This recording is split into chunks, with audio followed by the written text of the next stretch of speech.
जैसा कि आप जानते हैं, कार चालक और फ्रंट सीट पर बैठे पैसेंजर्स के लिए सीट बेल्ट लगाना अनिवार्य है। लेकिन क्या आप जानते हैं कि कार में पीछे बैठे पैसेंजर्स के लिए भी यह नियम अनिवार्य होने जा रहा है। पूरी जानकारी के लिए बने रहिए हमारे साथ। नमस्कार दोस्तों, कैसे हैं आप लोग। एक बार फिर आपका स्वागत है आपकी अपने YouTube channel motor news Hindi पर, जहां आपको मिलती हैं वाहनों से संबंधित ढेरों जानकारियां। सरकार जल्द ही कार की पिछली सीट पर बैठे यात्रियों के लिए सीट बेल्ट बांधना अनिवार्य करने जा रही है।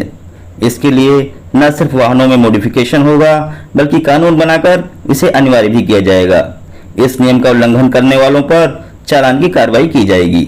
चालान की धनराशि कितनी होगी, इसका निर्णय जल्द ही लिया जाएगा।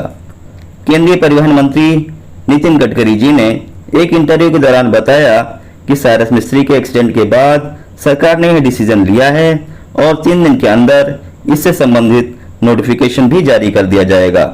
आइए देखते हैं कि नितिन गडकरी जी ने क्या कहा। First time in media I am giving you the information that because of this Cyrus accident, today just we have taken a decision that there will be that clip. तो सामने बेल्ट का आवाज आता है, लगाया नहीं तो पीछे वाले भी नहीं लगाएंगे तो भी वो चिल्लाते रहेंगे, आवाज आता रहेगा। तो पीछे और सामने दोनों को बेल्ट लगाना पड़ेगा। So we are now. So it's going to be. So one will be penalized if we don't do it in the car. How there is a provision for driver and the driver near premises. If you don't have belt, there is a fine. Now even the back people also, if they don't take belt, we will fine them. Have you decided on the penalty? Already, yes, I clear it. How much is the penalty? Within 3 days we will issue the order. How much is the penalty? That is in the law.